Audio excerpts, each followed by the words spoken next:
नमस्कार, जय हिंद, वंदे मातरम। दोस्तों, स्वागत है आप सभी का गुरुजी वर्ल्ड एग्जाम स्टडी प्लेटफॉर्म में राष्ट्र हित में शिक्षा। दोस्तों, आज की इस वीडियो में हम बात करेंगे सुपर फास्ट वीडियो यानी एक्सप्रेस वीडियो में जीके के टॉप ट्रेंडिंग 30 क्वेश्चंस यानी 30 क्वेश्चंस बिना रुके। अगर आप नए हैं इस वीडियो पर तो हर बहन, हर भाई, हर गृहिणी सब्सक्राइब कर लें, क्योंकि यहां पर जनवरी से लेकर दिसंबर तक का current affair plus GK plus science पूरी तरीके से आने वाले कुछ दिनों में आपके दिमाग में सेट कर दी जाएगी। पहला क्वेश्चन, काला सोना किसे कहा जाता है? तो बहुत सारे बच्चे परेशान हो जाते हैं कि सर मैं पेट्रोलियम लगाऊं या फिर कोयला लगाऊं या मैं ग्रेफाइट लगा दूं, ठीक है ना। तो यहां पर जो आंसर जाएगा वो जाएगा किसके साथ? ऑप्शन नंबर बी को हम लॉक करेंगे, कोयला के साथ जाएगा। हमेशा याद रखना है, काला सोना बहुत किताबों में अलग अलग है, लेकिन आपको परेशान होने की जरूरत नहीं है ना। क्वेश्चन नंबर नेक्स्ट कह रहा है आपसे सेकंड क्वेश्चन कह रहा है, वायुमंडल में कौन सी निष्क्रिय गैस पूछ रहा है, कौन सी सर्वाधिक मात्रा में होती है? हमें सभी को पता है कि सबसे ज्यादा वायुमंडल में 78% नाइट्रोजन प्राप्त होती है, लेकिन मात्र एक गैस जो होती है वो आर्गन होती है, जो सबसे ज्यादा पाई जाती है निष्क्रिय गैसों में। निष्क्रिय गैस एकमात्र है जिसका नाम है आर्गन, यानी इस क्वेश्चन का जो राइट आंसर जाएगा वो जाएगा सेकंड के साथ। क्वेश्चन नंबर नेक्स्ट, पृथ्वी के लगभग 50 किलोमीटर, यानी हम लोग पृथ्वी पर खड़े हैं और इसके ऊपर की दूरी अगर हम 50 किलोमीटर तय करते हैं तो हमें यह बताओ कि वायुमंडल जो एटमॉस्फेयर हमें मिलता है उसमें क्या मिलता है? 21% ऑक्सीजन होती है, 78% नाइट्रोजन होता है, 36% ऑक्सीजन, 70% नाइट्रोजन, 71% ऑक्सीजन, 18% नाइट्रोजन और 55% ऑक्सीजन, 45% नाइट्रोजन। तो मैं कहूंगा कि वायुमंडल में एटमॉस्फेयर में 78% नाइट्रोजन होता है, जबकि 21% ऑक्सीजन होता है, इसलिए राइट आंसर जाएगा फर्स्ट के साथ। क्वेश्चन नंबर थर्ड, आकाश में तारे का टिमटिमाना, आखिर रीजन क्या है कि आकाश में तारों को टिमटिमाता हुआ देखा जाता है? वायुमंडल के ओजोन परत का कारण, नन ऑफ दीज, वायुमंडल की विभिन्न परतों के अपवर्तन के कारण क्या बात है? यही हमारा जो राइट आंसर जाएगा, यानी हम कह सकते हैं कि ऑप्शन नंबर हमारा 3 लॉक हो जाएगा, तो मुझे कोई भी दिक्कत वाली बात नहीं है।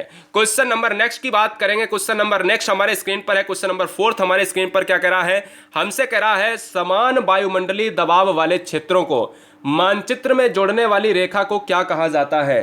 समान दबाव वाले, अब दबाव वाले यहां तो आंसर भैया छुपा हुआ है, तो भैया समान दबाव यानी समदाब। समदाब बोले तो सम माने समान, दबाव माने दाब माने दबाव।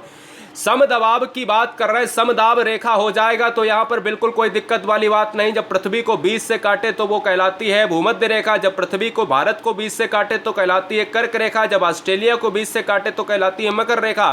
फिलहाल ऑप्शन नंबर 2 को लॉक कर देंगे। क्वेश्चन नंबर 5, 1 रुपए के नोट पर किसके हस्ताक्षर होते हैं? तो 1 रुपए के नोट पर हस्ताक्षर भैया किसके होते हैं? जवाब दीजिएगा। गवर्नर के होते हैं, वित्त मंत्री के होते हैं, वित्त सचिव के होते हैं, उप वित्त मंत्री के होते हैं। तो इस क्वेश्चन का जो राइट आंसर जाएगा वो किसके साथ चला जाएगा? यहां पर जो चला जाएगा वित्त सचिव के साथ चला जाएगा। वित्त सचिव भारत सरकार के द्वारा, याद रखना है, वित्त सचिव के ही केवल मात्र 1 रुपए के ऊपर होते हैं। बाकी दोस्तों अगर बात करें तो कहीं ना कहीं रिजर्व बैंक यानी गवर्नर ऑफ इंडिया की बात करता है। क्वेश्चन नंबर 6, कौन सा विटामिन शरीर में भंडारित नहीं होता है? ऐसा कौन सा विटामिन है जो शरीर में रुकता नहीं है, इसको शरीर में स्टोर करके नहीं रखा जा सकता? Vitamin A, vitamin C, vitamin D या फिर विटामिन ई की बात करें तो दोस्तों इस क्वेश्चन का जो राइट आंसर जाएगा वो जाएगा ऑप्शन नंबर सी के साथ, यानी विटामिन डी है जो सूर्य से मिलता है। इसकी कमी से होने वाला रोग रिकेटस कहलाता है, यानी हड्डियों के समस्या का बात करें तो हड्डियां मुड़ जाती हैं दोस्तों। ऑप्शन नंबर जाएगा सी के साथ। क्वेश्चन नंबर 7, किसके शासन के दौरान डॉक्टर BR अंबेडकर यानी भीमराव अंबेडकर साहब को भारत रत्न की उपाधि प्रदान की गई थी? बीजेपी के दौरान, समता सैनिक दल के दौरान, कांग्रेस के दौरान या फिर जनता दल के यानी जेडी के दौरान? तो इस क्वेश्चन का जो राइट आंसर जाएगा वो भारत रत्न उपाधि प्रदान की थी जेटी के द्वारा, यानी ऑप्शन नंबर जाएगा डी के साथ। क्लियर? नेक्स्ट वन की बात करेंगे बिना रुके दोस्तों। क्वेश्चन नंबर 8, निम्नलिखित में से कौन सा विटामिन डी की कमी के कारण रोग होता है? आप सभी को पता है कि विटामिन डी शरीर में संचित नहीं होता है, एकमात्र ऐसा विटामिन है जिसको शरीर में स्टोर नहीं किया जा सकता। विटामिन डी की कमी से होने वाला रोग रिकेटस हो जाएगा क्या? यानी ऑप्शन नंबर हम सी को मार देंगे। एनीमिया आप विटामिन ए की कमी से भी मारते हो, विटामिन बी की कमी से भी मारते हो, लेकिन स्कर्वी आपका सी होता है, यानी ऑप्शन नंबर फिलहाल सी के साथ चला जाएगा। रिकेटस से हड्डियां मुड़ जाती हैं। क्वेश्चन नंबर 9, भारत की सबसे लंबी नदी कौन सी है? भारत की सबसे लंबी नदी कौन सी है? तो इस क्वेश्चन के ऑप्शंस आपके सामने हैं, जवाब दीजिएगा। गंडकी, कोसी, ब्रह्मपुत्र, गंगा। तो क्वेश्चन नंबर 9 और क्वेश्चन नंबर 10 में थोड़ा सा फर्क समझाएंगे। तो इस क्वेश्चन का जो राइट आंसर जाएगा डी के साथ। लंबाई पूछे तो 25-25 किलोमीटर आपका रेंज हो जाएगा, यानी आपकी गंगा नदी हो जाएगी जो पवित्र नदी में जानी जाती है। अब क्वेश्चन में पूछ रहा है कि भारत की सबसे लंबी नदी, आपने कहा भाई गंगा हो जाती है, तो भारत का सबसे चौड़े नदी में कौन सा आता है? तो भारत की सबसे चौड़ी नदी में आता है भैया ब्रह्मपुत्र आती है, जिसको कहा जाता है आपके अरुणाचल प्रदेश में यह प्रवेश करती। कहां पर सर? अरुणाचल प्रदेश में आपका प्रवेश करती है। निकलती कहां से? तिब्बत के मानसरोवर झील से। क्लियर। क्वेश्चन नंबर 11, उजला सोना किसे कहा जाता है? भाई काला सोना अगर कोयला को कहा जाता है तो उजला सोना किसे कहा जाता है? तो उजला सोना कहा जाता है मिस्टर, यहां पर कहा जाता है कपास को कहा जाता है। क्वेश्चन में यह भी लिखकर आ सकता है, ये बताओ कि सफेद सोना किसे कहा जाता है? सफेद सोना किसे कहा जाता है? तो भी एक ही बात है, यानी कपास हो जाएगा। क्वेश्चन नंबर 12, भारत रत्न का सम्मान पाने वाले खेल क्षेत्र में प्रथम व्यक्ति कौन सा था? अब यहां से बनेंगे 2 क्वेश्चन। ऐसा कौन सा भारतीय है जिसको सबसे कम उम्र में यहाँ पर नोबेल मिला है, यानी माफ़ी चाहेंगे भारत रत्न मिला है? तो आप सभी जानते हो कि भारत रत्न आपका देश का जो है सबसे बड़ा सम्मान है, जबकि विश्व में आपका नोबेल मिलता है अल्फ्रेड नोबेल के याद में। भारत रत्न की बात करें तो दोस्तों भारत रत्न मिला है सचिन तेंदुलकर को, और सचिन तेंदुलकर की बात करें तो सबसे कम उम्र के यह भारतीय हैं। अब देखो पहला क्वेश्चन ये बना कि प्रथम खिलाड़ी किसको मिला है? तो सचिन तेंदुलकर। सबसे कम उम्र का खिलाड़ी प्राप्त करने वाला कौन है?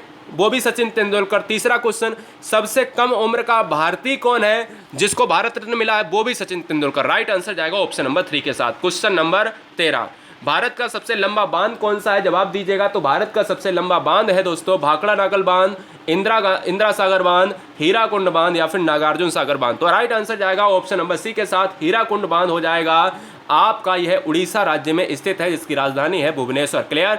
चलो नेक्स्ट वन की तरफ। यहां पर लंबा पूछा, ठीक है, याद रखेंगे। क्वेश्चन नंबर 14, भारत की सबसे लंबी जो है सुरंग की बात करें तो भारत की सबसे लंबी सुरंग की बात करें तो दोस्तों यहां पर जाएगा रोहतांग सुरंग, जवाहर सुरंग, मालीगुड़ा या फिर कामसेट सुरंग। तो ऑप्शन नंबर जाएगा जम्मू एंड कश्मीर की बात करें तो जम्मू कश्मीर दोस्तों जवाहर सुरंग को हम लॉक करेंगे। नेक्स्ट वन की बात करें क्वेश्चन नंबर 15, राष्ट्रीय ध्वज की लंबाई और चौड़ाई का अनुपात कितना है? 2:2, 2:3, 3:2, 1:2 की बात करेंगे तो आप सभी जानते हो कि राष्ट्रीय ध्वज की लंबाई और चौड़ाई का अनुपात जो है वो जाएगा किसके साथ? यहाँ पर 3:2 के साथ जाएगा। भैया याद रखना है कि क्या पूछ रहा है क्वेश्चन, लंबाई चौड़ाई की बात कर रहा है, इसलिए 3:2 जाएगा। लंबाई और चौड़ाई, ठीक है ना? जी हाँ, याद रखना है। तो ऑप्शन नंबर 3 के साथ हमारा चला जाएगा। क्वेश्चन नंबर 16 की बात करेंगे।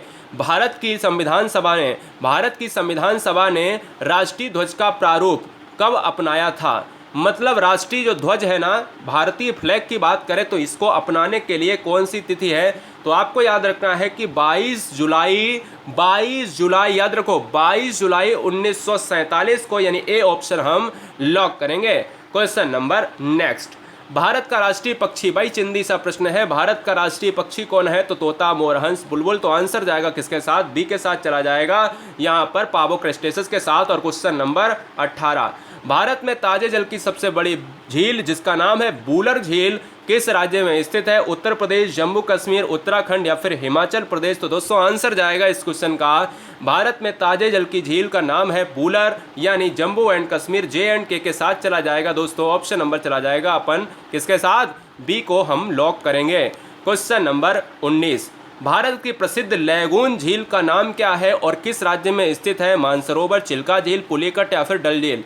डल झील की बात करें तो आप जम्मू कश्मीर के साथ चले जाते हैं, लेकिन लैगून झील डल नहीं होगी, लैगून झील जाएगी चिल्का झील के साथ। और कहां पर है दोस्तों? यह दोस्तों आपके ओडिशा राज्य की बात करते हैं, यानी ऑप्शन नंबर जाएगा किसके साथ? बी को अपन लॉक करेंगे। नेक्स्ट वन की बात करें क्वेश्चन नंबर 20, भारत का सर्वाधिक पटसन उत्पादक जो है राज्य कौन सा है? तो पटसन को उत्पादन करने वाला राज्य क्या पश्चिम बंगाल होगा, क्या बिहार होगा, क्या हिमाचल प्रदेश होगा या फिर नवाबदीस होगा? तो इस क्वेश्चन का राइट आंसर जाएगा पश्चिम बंगाल के साथ। पटसन की बात करें, यहाँ पर जूट भी आपको नाम याद रखना है। जूट को कहा जाता है स्वर्ण रेशा कहा जाता है, क्या सोने का धागा कहा जाता है, यानी ऑप्शन नंबर चला जाएगा फर्स्ट के साथ। क्वेश्चन नंबर नेक्स्ट, भारत में सर्वाधिक गेहूं का उत्पादन करने वाला राज्य का नाम क्या है? मध्य प्रदेश, पंजाब, तमिलनाडु या फिर उत्तर प्रदेश? तो ऑप्शन को लॉक करेंगे, जल्दी से कमेंट करेंगे 21 का राइट आंसर क्या होगा। तो आंसर जाएगा हमारा डी के साथ। जबकि यहाँ पर अगर कोष्टक में लिख देता कि हेक्टेयर के अनुसार अगर होता, यहाँ के कोष्टक में हेक्टेयर लिखा होता तो तुरंत बी के साथ चला जाता। फिलहाल 21 का डी जाएगा। क्वेश्चन नंबर 22, बुक्सा बाग परियोजना भारत के किस राज्य में स्थित है? बुक्सा बाग परियोजना भारत के कौन से राज्य में स्थित है? राजस्थान, गुजरात, पश्चिम बंगाल या फिर नवाबदीज? तो राइट आंसर जाएगा पश्चिम बंगाल के साथ। पश्चिम बंगाल की राजधानी है कोलकाता, जो एक बसा हुआ है हुगली नदी के किनारे बसा हुआ है। क्या? हुगली नदी के किनारे बसा हुआ है, ठीक है ना। बहुत अच्छे गाइस, क्या बात है। क्वेश्चन नंबर 23, भारत के उत्तरी मैदान में किस मिट्टी का सबसे ज़्यादा विस्तार पाया जाता है? उत्तरी मैदान की बात कर रहा है तो मतलब क्या कह रहा है, कहना चाहता है ये क्वेश्चन ये कहना चाहता है कि जो ये वाला पार्ट है भारत का, ये उत्तर ये दक्षिण है। तो उत्तरी मैदान में आपका क्या है? जलोढ़ मिट्टी है। और उत्तरी मैदान ही छोड़ो, भारत में सबसे ज़्यादा जो पाई जाती है मिट्टी वो जलोढ़ मिट्टी ही है। इसलिए जो राइट आंसर जाएगा वो बी के साथ जाएगा। और काली मिट्टी में कपास होता है, जलोढ़ मिट्टी में आपका गेहूं और धान होता है, ये आपको दिमाग में याद रखना है। और लैटराइट मिट्टी में दोस्तों चाय होती है असम के क्षेत्र में, ठीक है ना। बहुत बढ़िया। तो आंसर क्या जाएगा? आंसर जाएगा बी को अपन क्या कर देंगे? लॉक कर जाएंगे। 24 कह रहा है निम्नलिखित में से किस पठार को दुनिया की छत कहा जाता है? तो ऑप्शन है कोलंबिया सांप का पठार, कोलोराडो की बात करें पठार की बात कर रहा है, डेक्कन पठार या तिब्बती पठार? तो यहाँ पर जो राइट आंसर जाएगा, दुनिया की छत की बात करें तो हम पामीर के पठार को नाम जानते थे, थोड़ा सा मिलता जुलता है, लेकिन यहाँ पर जो राइट आंसर जाएगा वो तिब्बती पठार के साथ जाएगा, नहीं ऑप्शन नंबर डी के साथ चला जाएगा। नेक्स्ट वन की बात करें दोस्तों, कोलंबिया का पठार किस देश में स्थित है? तो दोस्तों पिछले दिनों मैंने इस वीडियो में इस क्वेश्चन लिया था कि भैया कोलंबिया का पठार कहां पर स्थित है। तो राइट आंसर जाएगा भैया किसके साथ? ऑप्शन नंबर चला जाएगा संयुक्त राज्य अमेरिका, यानी ऑप्शन नंबर ए को अपन लॉक करेंगे। यानी संयुक्त राज्य अमेरिका को कहते हैं USA, United state of America, जिसके यहाँ पर राष्ट्रपति हेड है इस समय। कौन है भैया? यहाँ के राष्ट्रपति हेड है। यहाँ चुनाव होने वाला है, हो सकता है वीडियो आप बाद में वॉच कर रहे हो। तो यहाँ पर अगर हम बात करें 4 साल की बात करता है, राष्ट्रपति का कार्यकाल होता है 4 साल, और भारत में होता है क्या? 5 साल होता है। क्वेश्चन नंबर 26, किस मुगल सम्राट ने तंबाकू के प्रयोग को निषिद्ध कर दिया था? यार बात करें तंबाकू का भारत में उत्पादन सबसे ज़्यादा कहाँ पर होता है? तो आंध्र प्रदेश में होता है। पहले की अगर बात करें, तंबाकू का प्रयोग बिल्कुल ख़त्म कर दिया था, निषेध कर दिया था कि भैया तंबाकू कोई खा नहीं सकता, प्रयोग नहीं कर सकता। वो कौन था बच्चे? जहांगीर मारेंगे, यानी ऑप्शन नंबर बी के साथ जाएगा। बिल्कुल बात सही है, जहांगीर ही एक ऐसा यहाँ पर शासक था, मुगल सम्राट था, जिसने जो है अपने दरबार में तंबाकू को निषिद्ध कर दिया था, ठीक है ना। क्वेश्चन नंबर 27, किस भारतीय राज्य को मसालों का बगीचा कहा जाता है? भारत के क्षेत्रफल के अनुसार आप देख सकते हो मैप में, अगर देखो तो भारत का जो क्षेत्र है दोस्तों, ऑप्शन पहले आप ट्राई कर लो। तो यहाँ पर अगर हम बात करें तो यहाँ पर जो राइट आंसर जाएगा वो जाएगा सी के साथ, केरल के साथ चला जाएगा। यानी केरल की बात करें तो केरल जो राज्य है मैप में ये रहा, ठीक है ना। केरल राज्य की बात करें तो केरल राज्य ये रहा, जहाँ पर सबसे ज़्यादा आपकी साक्षरता है और सबसे ज़्यादा महिलाओं की संख्या भी है पूरे देश में। तो ऑप्शन नंबर किसके साथ जाएगा? सी के साथ, यानी केरल को अपन लॉक कर देंगे, यानी सी हमारा आंसर राइट हो जाएगा। नेक्स्ट वन की बात कर रहे हैं, क्वेश्चन नंबर 28, निम्नलिखित में से कौन सा आग्नेय चट्टान का उदाहरण है? अब देखिए वेसाल्ट, चूना पत्थर, स्लेट, ग्रेफाइट। तो बहुत सारे बच्चे परेशान हो जाते हैं कि आग्नेय चट्टान का निर्माण कैसे होता है। तो यार नाम में ही छुपा हुआ है आग, यानी ज्वालामुखी से निर्मित होने वाली चट्टानों को क्या कहते हैं? आग्नेय चट्टान कहते हैं। और दोस्तों अवसादी चट्टान को कहते हैं, जो अवसादों के द्वारा होता है, मतलब पानी के द्वारा मिट्टी जो बहाकर लाई गई होती है, वही दोस्तों क्या होता है? अवसादी। अवसादी में परतें होती हैं, आग्नेय में नहीं होती हैं। आग्नेय चट्टान का जो उदाहरण होता है वो बेसाल्ट के साथ चला जाएगा। ये आपको नोट कर लेना है, आज गलत किया है, कभी आगे गलत नहीं होना चाहिए, क्लियर, याद रखेंगे। क्वेश्चन नंबर 29 की बात करेंगे, लास्ट के 2 क्वेश्चन बचे हैं, ध्यान दीजिएगा। हरित क्रांति का सर्वाधिक प्रयोग किस पर किया गया, यानी प्रभाव किस पर देखा गया? हरित क्रांति के जनक 2 हैं, यानी एक विश्व में है नॉर्मन बोरलाग और भारत में है स्वामीनाथन। हरित क्रांति का सर्वाधिक प्रभाव पड़ा था दोस्तों, जो बच्चे गेहूं यहाँ पर मार रहे हैं वो बिल्कुल सही है, यानी गेहूं और चावल दोनों पर पड़ा था। लेकिन इन दोनों में सबसे ज़्यादा कहाँ पर पड़ा था? जब दोनों ऑप्शन हो तो हमारा जो राइट आंसर जाएगा वो ऑप्शन नंबर फर्स्ट के साथ जाएगा, ठीक है ना। बहुत अच्छे गाइस, ऑप्शन नंबर फर्स्ट हो जाएगा। क्वेश्चन नंबर 230, भारत में लाख का सबसे अधिक उत्पादन कहाँ पर होता है? छत्तीसगढ़, झारखंड, पश्चिम बंगाल या फिर गुजरात? अगर चैनल अच्छा लग रहा हो तो सब्सक्राइब कर लेना है कोई गाइस, और लाइक तो फिर बनता ही है ना। बहुत बढ़िया, जनवरी से लेकर दिसंबर तक का पूरा करंट अफेयर इस साल का फिनिश करेंगे और और साथ ही साथ पूरी तरीके से पूरा आपका सिस्टमेटिक तरीके से साइंस और जीके पूरी तरीके से फाइनली आपके दिमाग में कुछ ही दिनों में सेट कर देंगे। टेंशन लेने की बात नहीं है। भारत में लाख का सबसे अधिक उत्पादन कहाँ होता है? तो भारत में लाख का उत्पादन होता है, सबसे ज़्यादा होता है झारखंड का पार्ट, यानी ऑप्शन नंबर 2 के साथ चला जाएगा। तो यानी यहाँ पर आज हमने कितने क्वेश्चंस देखे हैं? 30 क्वेश्चंस देखे हैं और अपना समय देख लो कि कितना समय लगा है।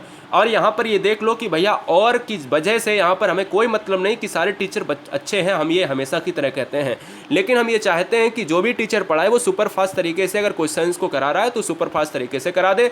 बढ़िया है, बच्चे का भी टाइम बच जाएगा और टीचर का भी टाइम बच जाएगा, है ना। तो अगर अच्छा लगा हो तो हर बहन, हर भाई, हर गहरी से कहेंगे सब्सक्राइब कर लें, क्योंकि यहाँ पर चलती हैं super fast express video. Vande Mataram. Love you guys, thanks for watching video Guruji world exam study. नीचे आपको एक टेलीग्राम की लिंक मिलेगी, उससे लिंक को ज्वाइन कर लेना। जय हिंद, आदाब, सत श्री अकाल, जय महाकाल, इंकलाब जिंदाबाद।